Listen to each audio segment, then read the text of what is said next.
from the very beginning when I started, really kind of digging into fire protection was to um, make those guys in the field not have to think. It was about trying to make what I did in my office sense, relatable to the guys in the field to where they could just see the plan and go.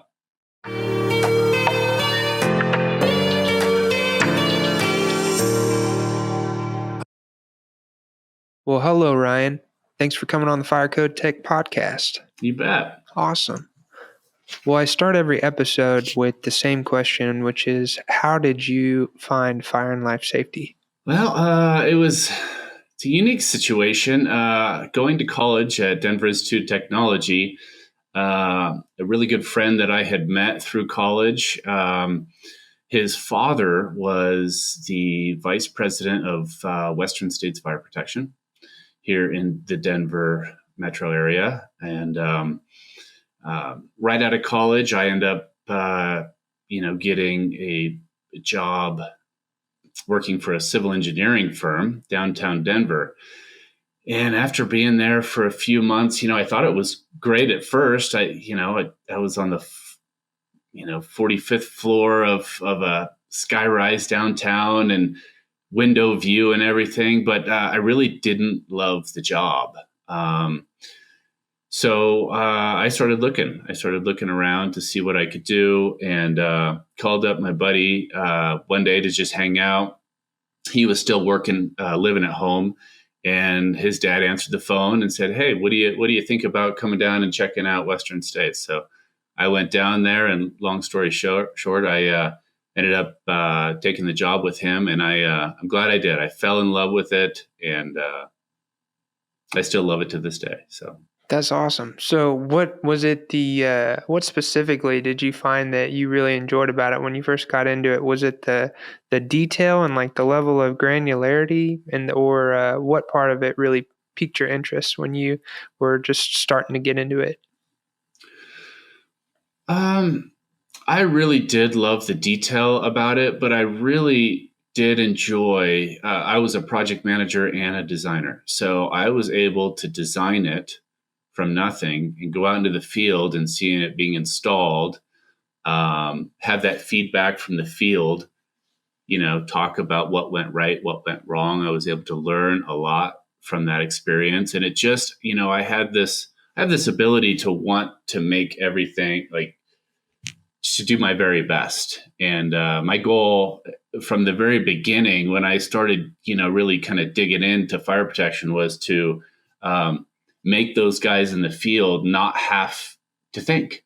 It was about trying to make what I did in my office sense, relatable to the guys in the field to where they could just see the plan and go. Not a lot of thinking there. So that's kind of what I love about it. Being a fire suppression designer for a little bit, how much of a skill ceiling there is to that project management and that design and actually making a system fit without, having to cut a system up. And, I've been reamed out by a supervisor for designing a steel job like it was plastic pipe. So I know the kind of struggles and the difficulty and the high ceiling for excellence that you're talking about. So that's cool for me to hear you speak about how that journey was really rewarding and calling to you. Yeah, it is the one thing I miss now because I don't do project management. I simply do design. And I always, let my client know that the guys in the field are more than welcome to reach out anytime to talk about any issues or concerns, because that's really how I learn, Yeah, I mean, it's hard. That's a necessary feedback loop. The company that I work for now really has an emphasis on construction administration and actually witnessing the testing and some of the active fire protection systems. So that's something I've not always had. And man, it's you really got to know what you're doing when you're out there with technicians who are turning wrenches and pulling wire on these systems from a daily basis. Oh yeah, you bet. So yeah, would you describe a couple of your roles you've had in your professional career since you started? So you started at Western States, and understand now you have your own freelance design firm at Rapid Designs. But yeah, paint that picture a little bit for the listeners, if you would, please. Sure. Yeah, so I started back in '97 with Western States as a designer and a project manager. I kind of, grew through that company. I was an estimator for a little bit, and in sales. Um, and then I was moved to help take over a project in Las Vegas for them. Um, so I lived in Las Vegas for, well, I would say 6 months, and helped them with the first Wynn Hotel and World Mark there in Las Vegas. And from there, I was transferred to Spokane, Washington, to kind of take over that branch. And there were some things going on in within the company, some changes management wise, and the management position in Spokane just didn't pan out. So I ended up leaving Western States at that time. I left Western States and I came back to Denver, and I started my own company as a freelance designer in uh, 2006, I believe. So, um, yeah, yeah. So when did you decide, or like, what was the thing that you saw in the industry to cue you to wanting to start Designer Hub? Once you're a freelance designer in the Denver metro area. So I was a freelance designer. I had moved to grow my company, grow my design company. So I had moved out of my basement in my house, got an office, had about 5 or 6 employees, designers, and we were doing great. And then kind of the housing market crash and the banking system, back in, what was that, 2008 or nine? I can't remember, but really took its toll on us. And I ended up having to close the doors on that. And I came back and found actually that I really just love doing the design work. When I had employees, I was more of a manager than I was a designer. And I really did love, getting my hands dirty and designing. Um, so I came back and I was, on my own again. And I still had a lot of companies contacting me wanting to do design work for them. And I couldn't do it all because, obviously I was only me. So, and I remember the struggles of getting my name out there as a freelance designer. When you're starting, trying to get contact, cold call people and get through the receptionist to talk to the person you need to talk to, let them know the services that you have to offer is tough. It's a full-time job. I mean, I would say in those situations, when you don't have any work, you're busier than when you do have work, really, because you're really trying to pound the pavement and get your name out there. So that's kind of where Designer Hub came from. It really was a platform for freelance designers to get their name out there. It was a place for them to be listed and for companies to come and find them. It was kind of a bridge between the two to help them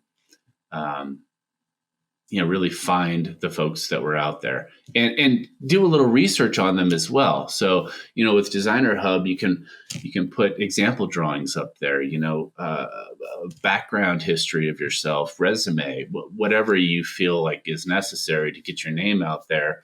Because I know that there were a lot of companies out there looking for freelance designers, and they just couldn't. You can't search for them online. You really can't find them very well. So that was where Designer Hub came from. That's how it started. That's awesome. Yeah, I think that it seems like the industry is just in constant need of good fire suppression designers. Yeah. And yeah, I definitely know that sentiment of having to get your name out and find the right people to contact. And that's really a skill, to know who are the effective people to speak to and what that process even looks like. And so I find that really interesting to hear you talk about like feeling that pain in the industry and then seeking to provide a business solution for that, or having the entrepreneurial mindset to say, hey, here is a need I see in the industry, and a value for all parties involved. So it's really cool to hear about that. Yeah. um, Yeah, I guess just want to expand on more about Designer Hub. I think it's interesting. I didn't know about like the example drawings and some of those things that you were talking about, but yeah, I guess just as an engineer, I'm always looking to define things or talk about terms, or we are code jockeys all the time. But guess just to define Designer Hub more, kind of what is it, and or what are all the boards and functions that it serves for the listeners so that they can really wrap their hands around it. Sure. Well, like I said, Designer Hub was started based off, having a list of freelance designers that folks could come and find and do research on and contact them directly. It is still that to this day, but we've kind of grown. We've had a lot of clients and members looking for to actually hire designers as employees instead of just as contract work. So we ended up putting up an employment board. This is where companies can come and post jobs for designers who are looking for employment in the industry. So it's a great place to go and put the job openings that you have in the industry up there, and find good quality professionals in the industry. We also have a resume board for folks who are looking to get hired. They can post their resume up there on the resume board, and companies can come and view their resumes, their cover letters, their information, the information that they provide up there. They can also put up example drawings of work that they've done in the past. Just a bunch of information for folks to have on these professionals, and be able to make a good decision on hiring them. And we also have the design company board. Now, this is where the freelance designers, the engineering firms, and the companies, the design companies, are listed. You can go through there. You can filter based on industry, location, and software that they use. And then you can click on their profile, and you can, find more about them. You can, like I said, view their resume or their company information or example drawings, and then you contact them directly. And that's our goal: building connections. So we're out of it at that point. You guys build connections, and you move on from there, and that's really what our goal is. And the last thing is we have a company board. This is for companies to list themselves on the board, stating that they are looking for help with their design and their engineering. So instead of going to the design company board, reviewing all these design companies, um, you can actually have them contact you. So you can just place your name up on the board, state what you're looking for, and the freelance designers can, you know, view that information and contact you. And that is great for folks because they can get a list of freelance designers for now and for future projects that they might want to utilize those folks on. So it's we're trying to make it so that it's available for everybody to find what they're really looking for. So That's cool. So to me, this seems like a very uh, unique, like technical. And when I say technical, I just mean like kind of software and technology idea and like a great marketing idea.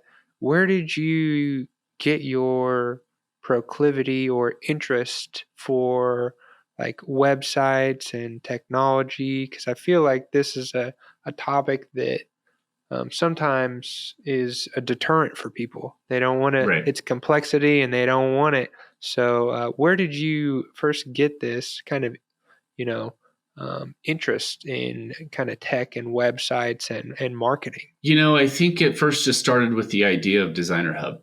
And from there, I knew nothing about websites. I knew nothing about marketing really, other than being a freelance designer and getting my name out there. Um, so I just started with the idea. And then I started saying, well, I need a website to do this. So I started reaching out to, folks that I knew and and found a company that could help me with building this vision that I had into a website. Um, and that's really where that started. And I've just grown. I mean, we're on our third website now with a third company, and we're just growing and trying to make things better for people out there. So um, I'm not tech savvy and I don't know much about websites, but I've got a vision and an idea, and I try and just move forward with that. And I think that's inspiring.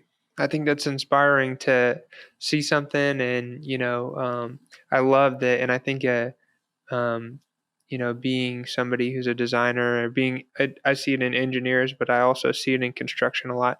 People who are problem solvers and people who are learners and who seek to just dissect the problem and really go after it. And I think I like to encourage or, emphasize that behavior because I think that people who are, the most successful are learners and are people who will, take a problem and put it into its component parts and just attack it sequentially. So I like hearing about that. I think that's inspiring. Good. Yeah, I agree. So is there like a particular piece of the designer hub that you see that has more activity than others? Is that like a primarily the function of what it started as like the freelance and but yeah, I don't know if you could speak broadly to like where you see activity and just like what you see people love it for the most. Yeah. It changes depending upon, I really don't know what it depends upon. I think it's just right now, I feel like there is a huge need for freelance designers. I think the pandemic had something to do with that. And I see that folks are willing to, a little bit more willing now than maybe before the pandemic to reach out to people who aren't in their office and they don't have that full control of the person right there. They can go and talk to them real quick. I think that there's a lot of people now reaching out to freelance designers and getting them uh, an opportunity to help them with their backlog or designs or projects that they have. Um, so yeah, it did start as freelance designers, and I in the fire protection industry specifically, and that's right now where it's the most activity is in the fire protection industry using freelance designers. I see that a big push right now. That's a great point. Yeah, I'd love to touch on that some more.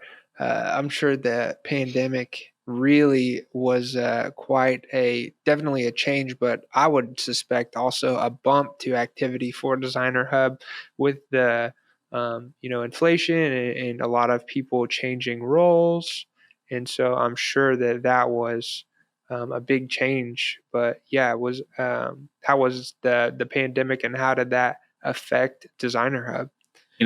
Amazingly, the construction industry stayed solid through the entire thing. And um, I didn't see a drop or a pickup through the entire pandemic in Designer Hub. I just felt like it was smooth all the way through. Um, I think there was probably a hold on hiring, which probably pushed people's comfort level to go through and use freelance designers more. Um, but in terms of, ups and downs, it was pretty solid through the entire pandemic. Yeah. No, yeah, my experience was those that institutional money during the pandemic. I was working for a full service engineering firm, and it did not seem like it slowed down at all. For sure, it definitely didn't slow down. If anything, I saw a bit of an uptick on the design side, Yeah. um, uh, because I think people were panicked to get their projects, through to completion or just yeah, I saw a variety of different on the design sides, but yeah, I imagine it. I'm glad it was more laminar for the construction folks because it was a little bit wild. Well, yeah, when it first started, you didn't know what was going to happen. And so everybody was panicking. However, it was one of the industries that just kept moving forward. That and golf, I think. Golf really, um, everybody got into golf because it was really seemed like the only thing you could do without, wearing a mask. So everybody just was outdoors and, keeping their distance on the course. But then you couldn't get on. You couldn't get onto a course. So it was kind of funny. That is funny. Yeah, good social distancing on a golf course while you're Yeah. got your own cart. Yeah. Yeah, but that's fun. That's cool. Um, so yeah, so I like hearing about Designer Hub and how it's going and that you're just, picking up steam and trying to move forward and grow it. But yeah, I just wanted to ask, do you have a vision for like what you'd like to do with Designer Hub in the future? Or like, I always bug people about not that you need one or that it's a requirement, but a 5-year plan. My dad always bugged me growing up, what's your 5-year plan? So I always like asking that question, but I didn't know if you had thoughts for what you would like, where you would like to go with Designer Hub or big ideas. Yeah. Uh, you know, for us, I think we're just trying to build connections in the industry. That's really what our goal is. It's been that from the jump, and we want to just continue that. We want to get our name out there more for folks to be able to find what it is that they're looking for. We're really starting to pick up a little bit more on the partnership with Designer Hub, which allows companies who have a product or a service to be able to um, get their name out there, get their ideas out there, get new software coming out. Let's put that out there on Designer Hub to give these professionals some more about the industry. We're starting to pick up our blog posting to just give more information to the folks in the industry and just really kind of build a good community within the fire protection, fire alarm, and MEP industries.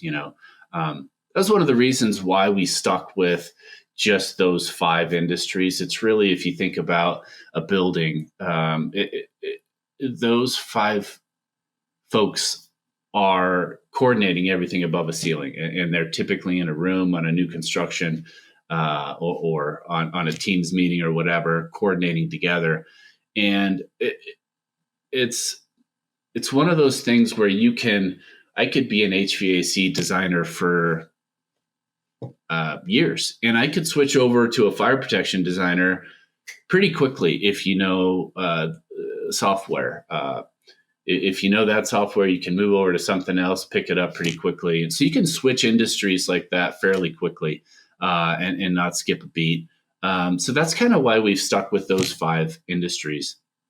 But our 5-year plan is just to keep pushing forward, keep getting our name out there, and keep doing more for the construction industry. Really, yeah. Well, I like that sentiment of your blog posts and encouraging professionals with resources.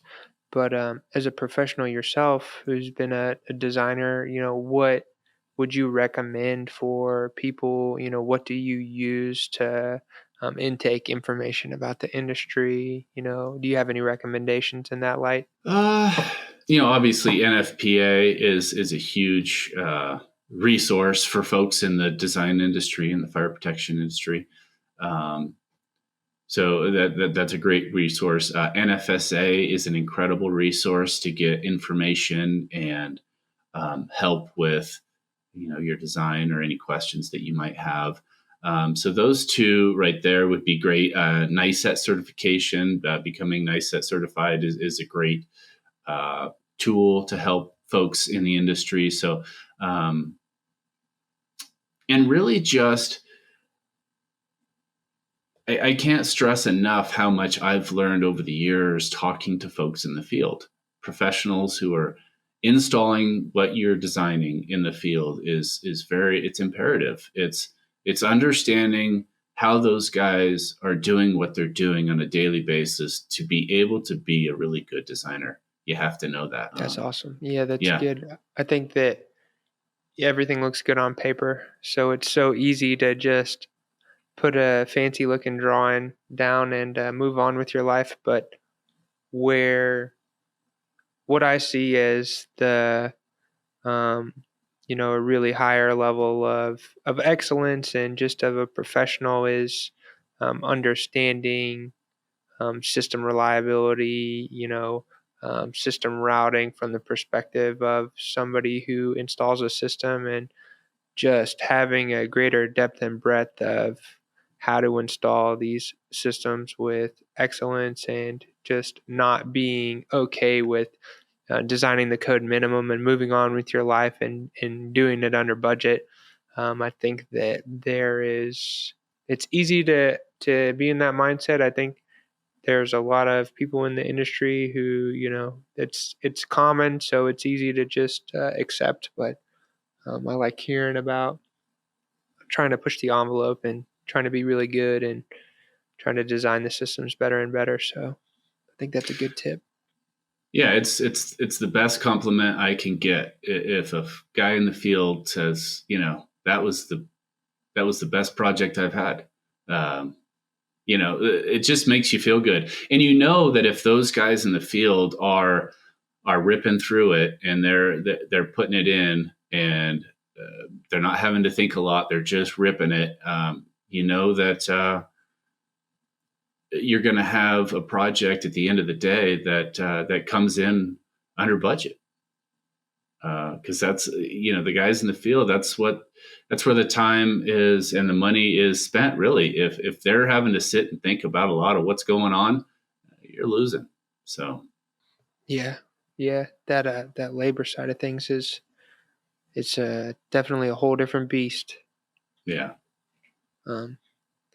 So we talked a little bit about, just huge industry need for designers, and it just seems like professionals in general, there's just kind of this vacuum for good talent that's needed. But I'd love to hear more about any other trends, or you could even double down on that, trend for professionals if you'd like. But your thoughts on that would be great.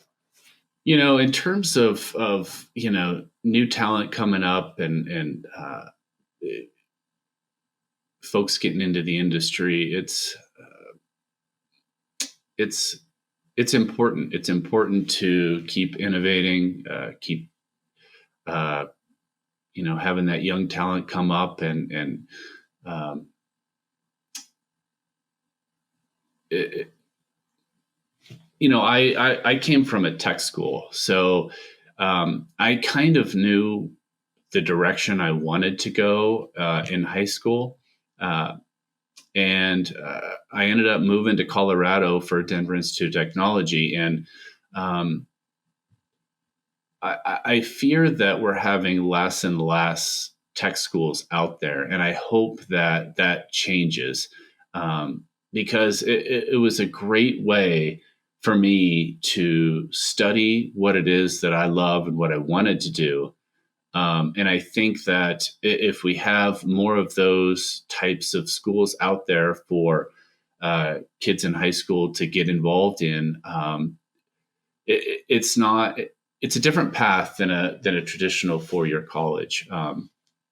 Tech schools are specific to what you're wanting to do in the industry, and it really builds a love and the knowledge um, to get into the industry. So, uh, you know, I, I just think that coming up through a tech school is a great way to get involved in the construction industry. Yeah, I appreciate that remark. I don't think that gets enough emphasis.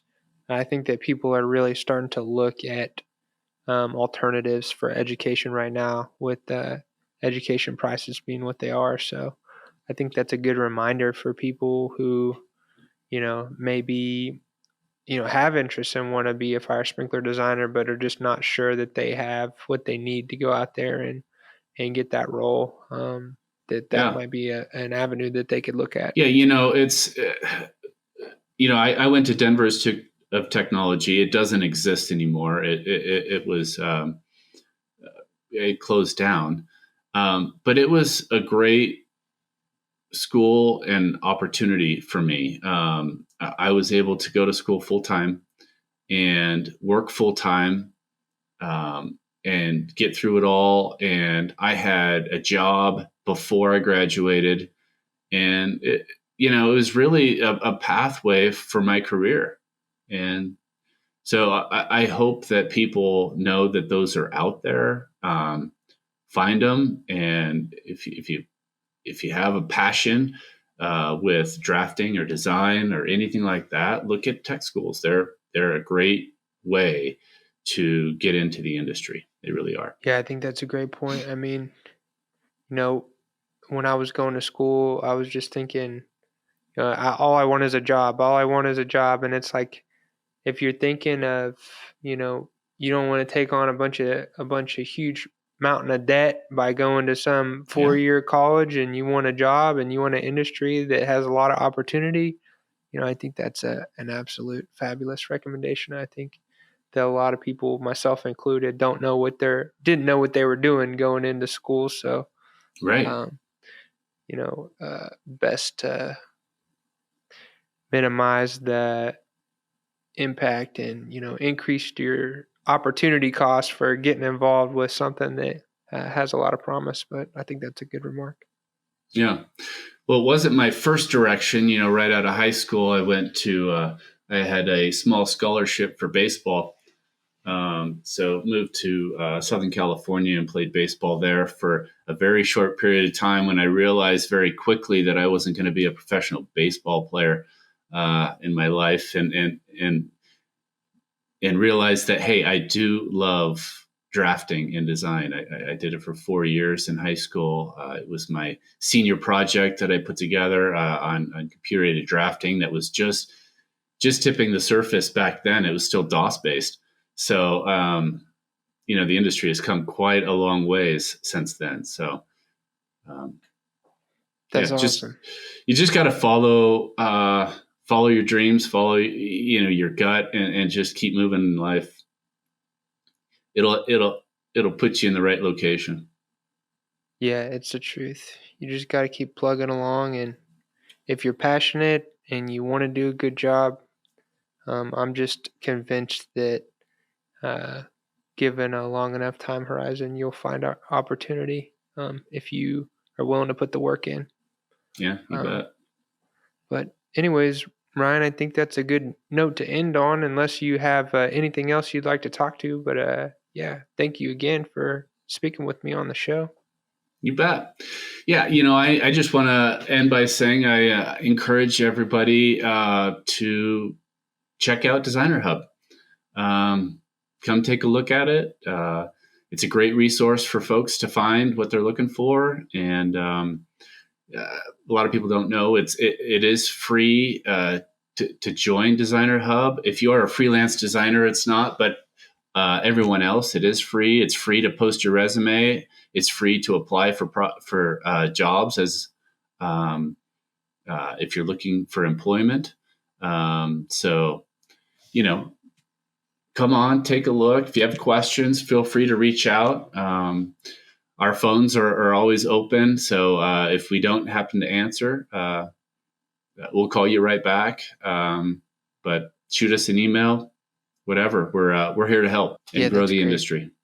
For sure. Yeah, we'll throw some notes in the show notes. And if you guys just Google designerhub.com, I'm sure you'll find it. But yeah, it'd be good. I definitely enjoyed checking out Designer Hub and looking at all the stuff there, and definitely considering putting rated engineering up there on the board in the future. So thank you for coming on and sharing. Well, thank you for the opportunity, Gus. I appreciate being on here with you. Thanks for listening, everybody. Be sure to share the episode with a friend if you enjoyed it. Don't forget that fire protection and life safety is serious business. The views and opinions expressed on this podcast are by no means a professional consultation or a codes and standards interpretation. Be sure to contact a licensed professional if you are getting involved with fire protection and or life safety. Thanks again, and we'll see you next time.